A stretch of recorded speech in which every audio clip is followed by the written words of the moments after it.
Hola, mis amigos queridos, ¿cómo están? Hasta aquí Dios ha sido bueno con nosotros, nos ha bendecido y es emocionante escuchar las noticias de lo que Dios está haciendo en diferentes lugares. El evangelio es poderoso, ¿sabes? La exposición de la palabra de Dios, pues es la palabra de Dios. No había cielo, no había tierra, no había nada, y por la palabra de Dios fueron creados los cielos y la tierra. Entonces, cada noche, cuando la palabra de Dios es expuesta, pues el Espíritu hace maravillas. Muchas decisiones, miles de decisiones, pero por otro lado hay miles de personas sufriendo en el valle de decisión y necesitan tomar una posición al lado del Señor Jesucristo. Vamos a orar.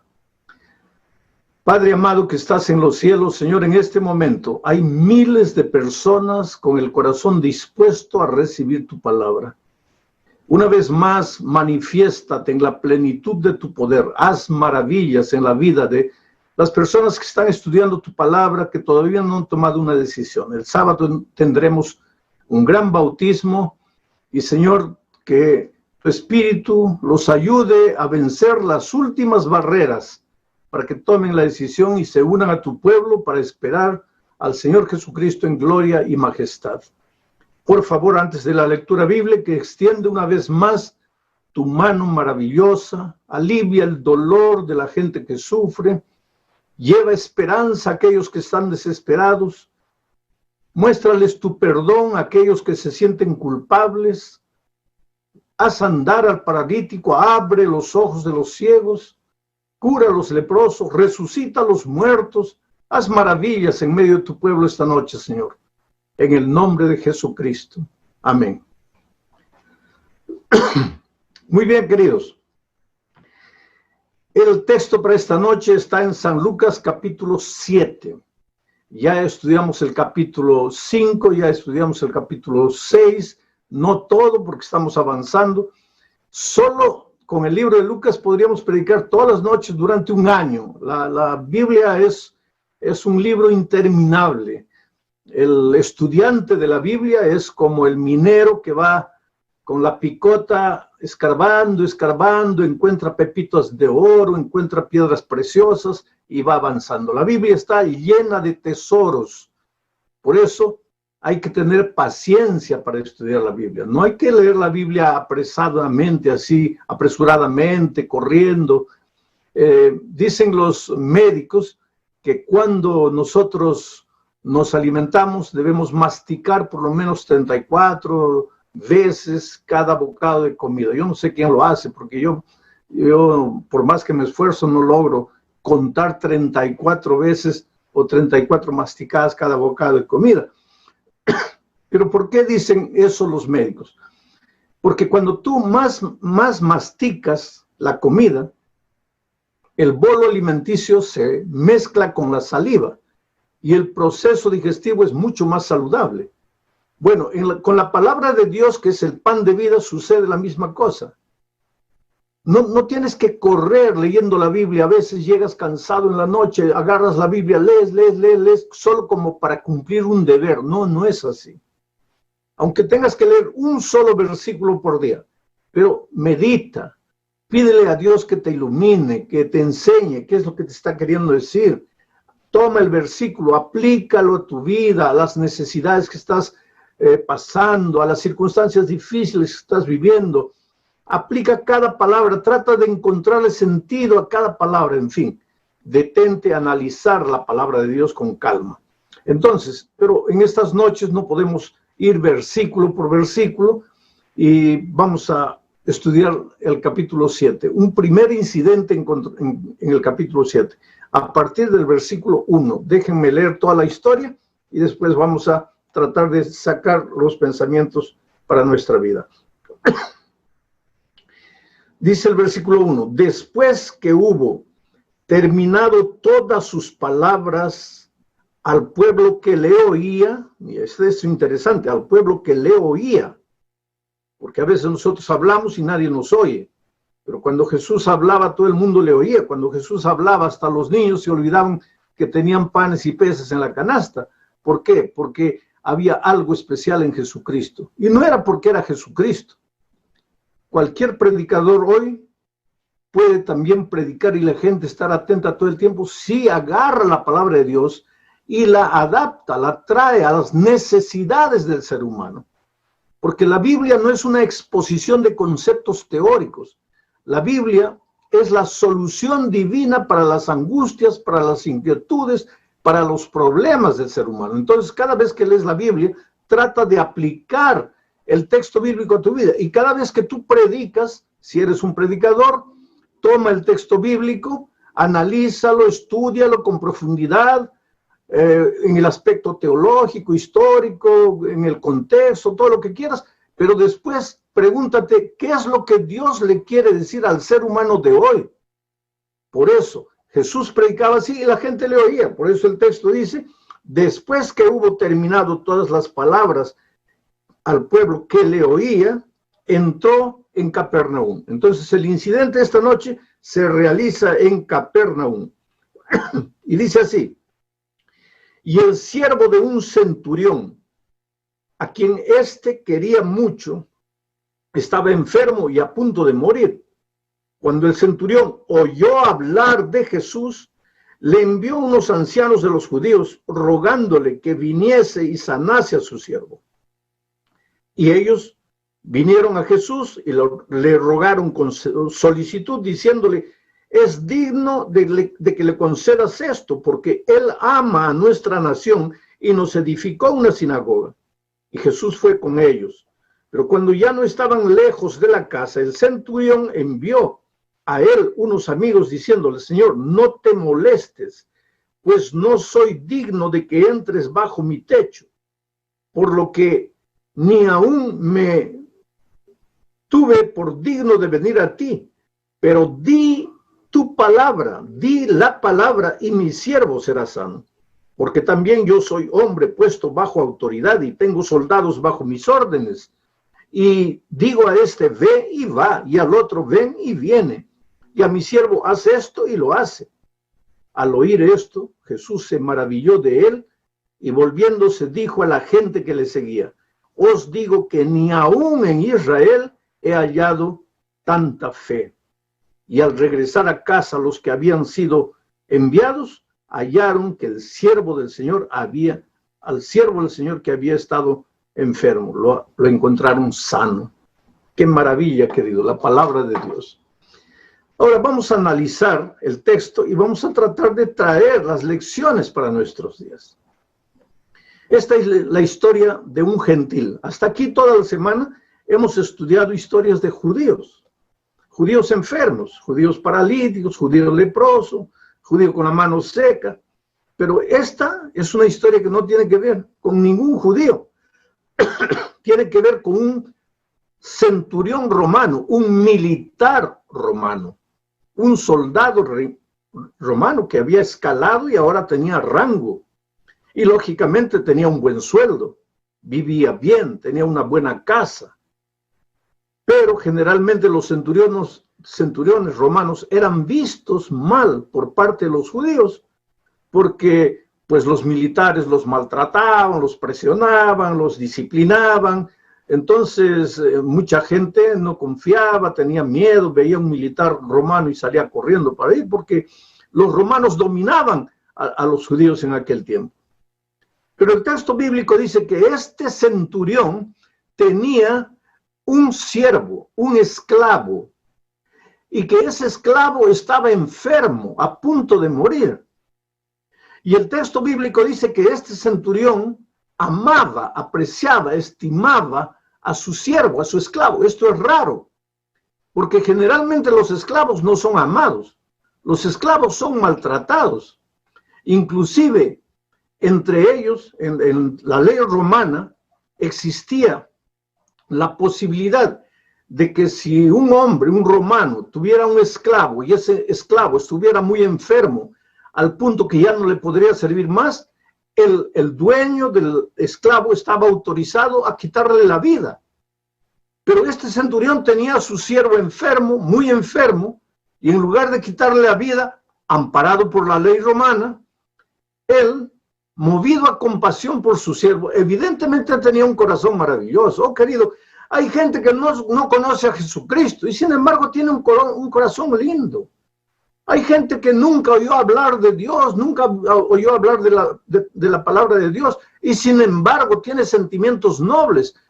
Y a veces tiene sentimientos más nobles que muchos cristianos que conocen la palabra de Dios. Yo conozco mucha gente que no pertenece a ninguna iglesia, no estudia la Biblia, pero da dinero para obra de caridad, ayuda a las personas, es compasivo con sus trabajadores, son hombres honestos, son padres de familia, lo que nosotros no podemos hacer. Entonces este centurión estaba triste porque su siervo, su esclavo, estaba enfermo y oyó hablar de Jesucristo. Bendito el día que tú oíste hablar de Jesucristo. Oh, querido, tu vida se divide en dos. Antes de que oyeras hablar de Jesucristo, antes de que conocieras a Jesucristo, antes de que aceptaras a Jesucristo y después que conociste a Jesucristo. Hay un himno que me gusta mucho, de un cantante centroamericano, que dice, ¿qué sería de mí si no me hubieras encontrado? ¿Dónde estaría yo si no me hubieras amado? Sería como un pájaro que se muere de sed en el desierto. En fin, yo te pregunto hoy, ¿qué sería de ti si no hubieras escuchado hablar de Jesús? Gracias a Dios que el centurión oyó hablar de Jesús y oyó las grandes maravillas que Jesús hacía. Recuérdate que en el capítulo 5, en el capítulo 6, ya revisamos tantos milagros, pues esos milagros llegaron a los oídos del centurión. Entonces, él, como no se sentía digno, buscó intercesores, buscó a algunos ancianos de la iglesia, de la iglesia judía, de los judíos, y ellos le debían una cierta gratitud, porque como te digo, aunque este centurión no pertenecía a ninguna iglesia, él ayudó financieramente a los judíos a construir una sinagoga. Ahora, el centurión necesitaba de Jesús y mandó a esos ancianos diciendo a Jesús para que le digan, por favor, ayuda a mi siervo. Y allá fueron los intercesores. Ahora, la pregunta es la siguiente, ¿por qué el centurión no fue personalmente, él, para encontrarse con Jesús? Tú dirás, porque, bueno, no se sentía digno, él lo dice un poco más adelante. Pero la verdad es que él pensaba que necesitaba un intercesor para llegar hasta el Señor Jesucristo. Y tú sabes que hay mucha gente que hoy acredita, cree que necesita de un intercesor para llegar a Dios. Y Jesucristo, Pablo dice eso, Jesucristo es el único intercesor. Pablo dice, no tenemos otro intercesor en este mundo. Por favor, no busques un ser humano intercesor. Yo soy pastor, aconsejo a muchas personas, pero por favor no vengas a contarme tus pecados creyendo que yo, porque me confesaste los pecados a mí, yo tengo autoridad de parte de Dios para perdonarte los pecados. No puedo. La Biblia no me da autorización por eso. La Biblia no le da autorización a ningún ser humano para que reciba la confesión de pecados del ser humano y lo perdone. Por eso Pablo dice, el único intercesor que tenemos es el Señor Jesucristo. Pero ahora Jesucristo estaba aquí personalmente. Entonces, el centurión no necesitaba intercesor. Él tendría que haber ido solo, pero envió a sus intercesores. Estos intercesores eran judíos. Ellos no conocían el evangelio. Ellos solo conocían la ley, pero no conocían el evangelio. Y ahí está el problema de muchos cristianos hoy. Confundimos las cosas. La ley forma parte del evangelio, pero el evangelio es mucho más que simplemente la ley de Dios. El cumplimiento de la ley es un resultado del evangelio. Pero sin el evangelio tú puedes cumplir la ley y no tiene sentido para ti. Ese era el caso del joven rico. Él no conocía el evangelio, pero él cumplía la ley. Yo no creo que yo me atreviera a decirle a Dios, mirándole a los ojos, al Señor Jesucristo, todo lo que está escrito en Éxodo 20, yo lo cumplo al pie de la letra. Y sin embargo, el joven rico se atrevió a mirar a Jesús a los ojos y decirle, todo eso yo cumplo desde cuando era un niño. Entonces, él era un buen cumplidor de la ley, pero no conocía el evangelio. Estos judíos que fueron enviados por el centurión a interceder por él con Jesucristo, conocían la ley, conocían todo, pero no conocían el evangelio. Y porque no conocían el evangelio, mira cómo llegan a Jesucristo.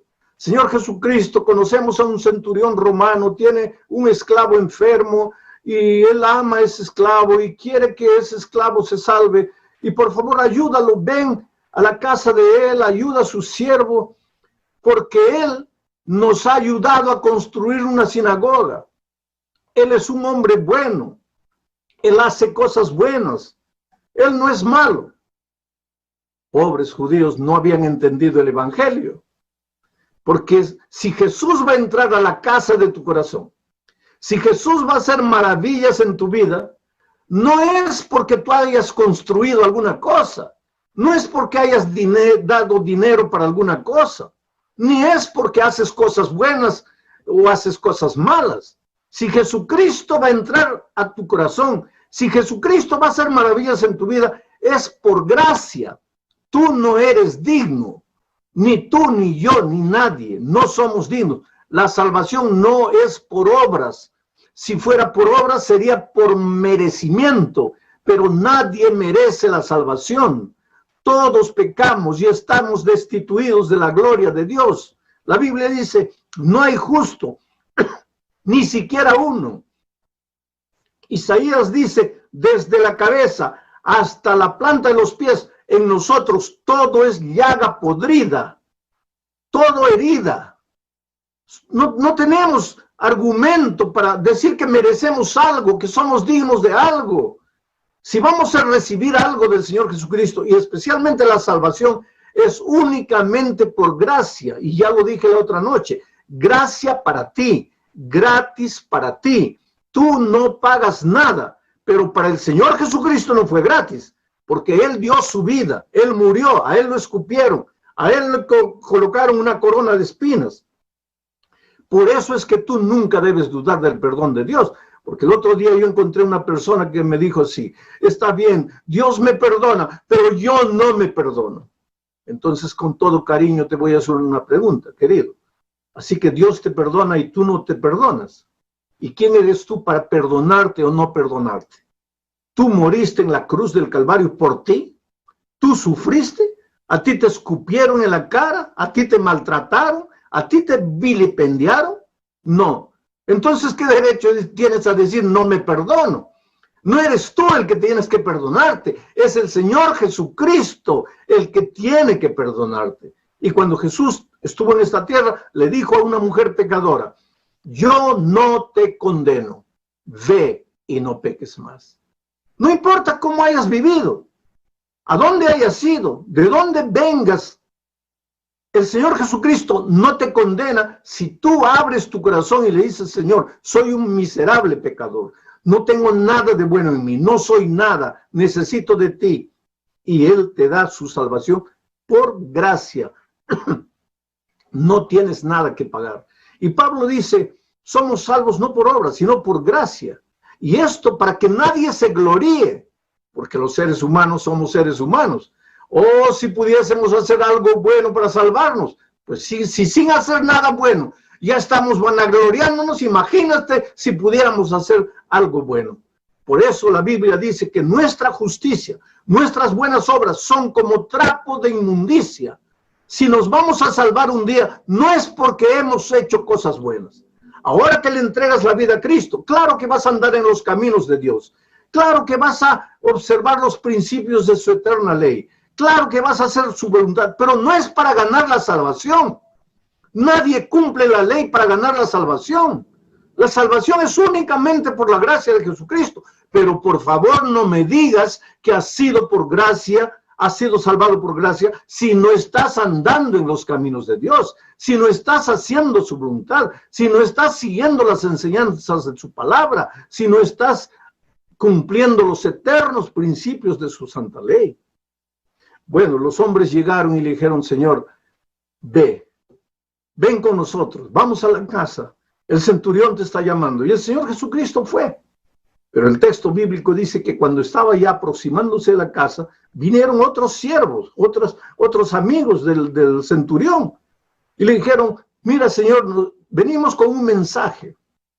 Y el mensaje es el siguiente: no vayas. Él nos ha mandado a decirte que él podría haber venido solo, pero no quiere que vayas porque él no es digno. Ahora, querido, este centurión era un hombre equilibrado, inteligente, sabio. ¿Sabes por qué? Porque había una ley entre los judíos, y esa ley decía que toda casa de un gentil, de alguien que no era judío, era un muladar. Pero Jesús, si tocó a un leproso, cuando la ley judía decía que no se puede tocar a un leproso, si dejó el cielo y vino a esta tierra llena de pecado para salvar al ser humano, ¿por qué no iría a ese lugar inmundo, considerado por ellos inmundo, a ese muladar considerado por los judíos, si había alguien que necesitaba? Donde hay un alma herida, donde hay un hombre, una mujer que no puede dormir durante la noche atormentado por el peso de la culpa, donde hay un hogar destrozado, acabado, el Señor Jesús está dispuesto a ir. Él no tiene preconceptos, Él ama. La razón de su venida a esta tierra fue sanar al pecador. Por eso es admirable la sabiduría del centurión. No lo quiso colocar en una situación delicada, comprometedora, y en otras palabras le estaba diciendo, mira, Señor Jesucristo, yo sé la ley de los judíos, no necesitas venir, solo di tu palabra. Solo di tu palabra. Yo creo en tu palabra. Yo confío en tu palabra. Solo pronuncia la palabra y yo sé que mi siervo sanará. Oh, querido, di la palabra. Pronuncia la palabra. Vuelvo a repetir un concepto que ya emití durante la semana. Cuando no había cielos y tierra, por la palabra de Dios fue todo creado. Cuando Jesús encontró a un paralítico, por la palabra de Dios, el paralítico anduvo. La palabra de Dios es poderosa. Solo di tu palabra. Esta noche la palabra de Dios puede hacer maravillas. Todos los días, todas las noches está haciendo maravillas. Pero ¿qué palabra si no está Jesucristo con nosotros? No, pero aquí está la Sagrada Escritura, querido. Esta es la palabra de Dios. Cuando tú te pones a estudiar la Biblia, te adentras en las Escrituras, te estás adentrando en la palabra de Jesucristo en persona. Porque todo lo que fue escrito aquí es el mensaje de Él para ti. Es por eso que cuando estás desesperado, triste, las cosas no te van bien, te sientes fracasado, tu hogar se está destruyendo, tu hijo está en las drogas, no sabes qué hacer. No te digo, no busques a un pastor, no busques a un consejero, pero ¿por qué no te adentras en la palabra de Dios para encontrarte con el propio Señor Jesucristo y recibes sus palabras y aplicas esas palabras a tu vida? Esta palabra tiene poder transformador. Por eso tienes que tener paciencia para estudiarla, pero tienes que estudiarla y la vas a entender y va a hacer maravillas en tu vida en la medida que tú estés dispuesto a obedecerla, a seguirla. Porque ¿de qué te vale la palabra si no quieres prestar atención? Si tienes preconceptos. O si vas a tomar de la Biblia solo lo que te conviene, solo lo que encaja con tu manera de pensar. Esto sí, esto no, no, ahí la palabra no tiene valor. Es por eso que Pablo dice, toda la Escritura es inspirada por Dios y es buena para corregir, para instruir, para ayudar, para hacer crecer. Pero toda la Escritura. Y es por eso que el Apocalipsis, al terminar ya en el último capítulo, dice que nadie tiene el derecho de sacar nada de la palabra, porque si alguien saca de aquí, Dios va a sacar su nombre del libro de la vida. Y nadie tiene el derecho de aumentarle nada a la palabra, porque si alguien le aumenta aquí, Dios va a aumentar las plagas descritas en el libro de Apocalipsis. Esta es la palabra de Dios. El centurión le dijo al Señor Jesucristo, solo pronuncia la palabra, solo di la palabra y yo sé que mi siervo sanará. La palabra ha hecho maravillas. Yo me acuerdo que en Río de Janeiro sucedió una de las historias más extraordinarias que escuché en mi vida. Un hombre fue secuestrado, un rico comerciante que no conocía a la Biblia, no conocía a Dios, nada, fue secuestrado. Los secuestradores pidieron $2 millones de rescate. La familia no tenía $2 millones. No tenía cómo juntar el dinero, porque los secuestradores pedían $2 millones en billetes de $20. ¿Dónde podrían encontrar eso?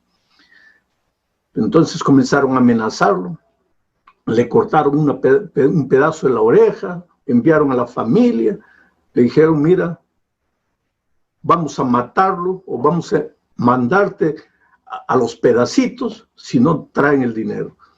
Entonces la familia logró juntar en billetes de $20 solamente 400,000. Y ellos aceptaron el rescate y fueron ahí, pagaron el rescate. Y entonces abandonaron al hombre en una carretera solitaria después de casi 3 meses de negociaciones. El hombre traumatizado, delgado. Le preguntó a la policía, ¿viste a alguien? No reconoció, todo el mundo estaba encapuchado, no podía saber quién era. Pero un día, mientras los secuestradores estaban discutiendo en el cuarto al lado, él vio por la rendija y vio a un hombre mulato, con una cicatriz aquí en el rostro, calvo. Y ese rostro se le quedó marcado, pero no dijo nada a la policía cuando lo rescataron. Bueno, pasó todo el trauma del rescate ya, pero este hombre cambió de actitud, porque todos los días se desaparecía de la casa. Se iba para aquí, se iba para allá, desaparecía. Y los familiares se preguntaron, ¿pero qué le pasa? Hasta que un día la esposa, pensando que él tenía otra mujer en la calle, lo mandó seguir con un detective particular. Y el detective dijo, mira, yo no sé qué él hace. Él sale de aquí, camina por las calles, se sienta en un bar, toma un agua, va para aquí, va para allá, sube al ómnibus, sube al tren, baja, pero no habla con nadie, solo mira a las personas. Y ellos pensaron, seguro que estás volviéndose loco como resultado del secuestro, del trauma terrible. Pero la verdad no era esa. La verdad es que él andaba buscando el rostro, el único rostro que recordaba de los secuestradores. Y un día lo encontró. Un día lo encontró y lo siguió y descubrió dónde vivía. Entonces, buscó un equipo de sicarios, matadores profesionales. Y les dijo, yo les pago tanto, pero quiero que agarren a este, porque eran 6 los que me secuestraron, y a través de él localicen a los 6 y mátenlos a los 6. Y cuando los 6 están muertos, entonces me avisan y yo les pago la segunda mitad. Y fue así. Y un día, de madrugada, lo llamaron y le dijeron, mira, ya tenemos a los 6 muertos aquí, entonces ven trayendo la otra mitad. Le dieron la dirección y él fue a un campo abierto en medio de la madrugada. Llegó ahí y el jefe de los sicarios le dijo, aquí están los 6. Y fue con la linterna mostrándole, este es uno, este es otro, pero ahora te vamos a mostrar al jefe. Y le apuntaron la linterna y el jefe de los secuestradores era su mejor amigo. El hombre que estuvo al lado de la familia todo el tiempo negociando el secuestro, consolando a la esposa, consolando a los hijos, su mejor amigo, ahora cadáver, muerto. Y entonces él dijo, no, ustedes están locos, ustedes se equivocaron, ese es mi mejor amigo, no puede ser él. Y le dijeron, ¿tu mejor amigo? Este es el jefe de los secuestradores. El hombre pagó el dinero, agarró su camioneta, salió enloquecido, salió corriendo, chocó contra un árbol, quedó ahí, hasta que la policía lo encontró. Loco, perdió totalmente el conocimiento, loco. Permaneció 2 años loco, intentó suicidarse 3 veces. Y finalmente alguno de los hijos escuchó hablar de nuestro sanatorio de prevención a la salud en Río de Janeiro y lo llevaron allá, y estuvo internado allá, y el capellán lo visitó Y hablando con él se dio cuenta que el problema de la locura de este hombre era el peso de la culpa. La culpa. Y un día le contó una historia bíblica. La historia de David. De David después de su pecado. La culpa lo estaba matando. La culpa lo estaba enloqueciendo. Y mientras el capellán le iba contando la historia, las lágrimas iban cayendo por los ojos de ese hombre. Y el capellán se dio cuenta que ese era el problema. Y entonces todos los días lo visitaba y le hablaba del perdón, le hablaba del amor de Jesús, le hablaba de que nosotros todos merecemos morir, pero Jesucristo en la cruz murió por él. Y de repente el hombre se puso cada vez más lúcido. Cuando llegó Navidad le permitieron ir a pasar la Navidad con la familia. Volvió después al sanatorio. Un tiempo después llamaron a la familia y le dijeron: mira, ya hemos llegado al punto máximo. Él ya puede convivir con ustedes, él puede regresar para casa. Y él volvió a la casa, lúcido. Pero ahora solo estudiaba la Biblia porque el capellán había estudiado la Biblia con él. Estudiaba la Biblia de noche, de mañana, de día. Entonces la familia dijo: bueno, ahora la locura se le dio por la Biblia. Pero no importa, ahora está tranquilo, por lo menos duerme tranquilo, come tranquilo. Pero lo que nadie sabía es que Dios estaba transformando su corazón por dentro. Por dentro. Hoy día ese hombre está sano. ¿Y sabes lo que dice? Él dice: fue la palabra. Yo me encontré con Jesucristo en la palabra. Entendí que Jesucristo lavó mi vida pasada, perdonó mis pecados, me transformó. Yo soy un asesino, yo mandé matar a esos 6 hombres. No importa lo que ellos me hicieron, yo los mandé matar. Mis manos están manchadas de sangre, pero Jesucristo me amó, Jesucristo me salvó. Y eso es lo que te digo a ti, querido. No importa lo que hayas hecho en la vida, no importa cómo hayas vivido, Dios te ama, hay esperanza, hay perdón para ti. Tu vida puede comenzar de nuevo, tu pasado puede quedar enterrado para siempre. Y ese es el caso de Raúl, del mayor Raúl Calvo Yauri, mayor de la Policía Militar del Perú. Un hombre que vivía enloquecido, no loco como este hombre en mi historia, pero enloquecido, desesperado, vacío. Pasaba las noches sin dormir, llorando, se preguntaba: Dios mío, ¿qué me falta? Le falta un sentido a mi vida. ¿Para qué vivo? ¿Para qué existo? Y entonces, para calmar ese vacío interior, se entregaba a la bebida, fumaba una cajetilla de cigarro por día, mujeres, promiscuidad, miseria. Comenzó a entrar al juego por dinero, pero él no era feliz. Es que, querido, cuando no tienes a Jesús en tu corazón, tú puedes hacer lo que quieras en la vida. Puedes buscar placeres, puedes correr para aquí, para allá, puedes encontrar fama, fortuna, dinero, lo que quieras, pero tu corazón sigue vacío. Eres un hombre pobre por dentro, necesitas del amor de Jesús, necesitas la paz que solo Él te puede dar. Y esto es lo que sucedió con este mayor. Un día no pudo más, estaba desesperado. Un sábado, de repente aparece en la puerta de la policía, de la comisaría donde él estaba, aparece un pastor con su esposa y otro hermano más, y le dice: mayor, hemos venido para orar con usted. Usted es un hombre que corre peligro porque usted defiende la sociedad, pero está corriendo riesgo todos los días con los delincuentes, y hemos venido para orar, para pedir la protección de Dios para usted. Lo hicieron arrodillar en la comisaría, en la delegacia. Se arrodillaron, oraron por él, le invitaron a estudiar la Biblia y él empezó a estudiar la fe de Jesús. Y 6 meses después, Raúl se bautizó. Hoy día lo han cambiado. En ese tiempo estaba en Arequipa. Hoy día está en la localidad de Atico, así un poco distante de Arequipa. Está como comandante del puesto policial ahí. Y en estos tiempos de pandemia agarra el carro patrullero y sale anunciando que es hora de recogerse, que no hay que salir. que hay que protegerse, que hay que usar la máscara, pero enseguida empieza a hablar del amor de Jesús. No tengas miedo, porque en medio de la pandemia Dios está contigo, Dios no te deja, y mucha gente se interesa en la palabra de Dios por el testimonio de este hombre, de este centurión moderno que vivía desesperado, pero que encontró a Jesucristo en su vida. Y ahí está la fotografía de él, ustedes lo pueden ver, un hombre transformado por el poder de Dios, hoy día un soldado de Jesucristo, un centurión, predicador del Evangelio. Oh, gloria a Dios por las maravillas que él puede hacer. Y lo que hizo Jesús en la vida del centurión, lo que hizo Jesús en tu vida, en la vida de Raúl, la puede hacer en tu vida también.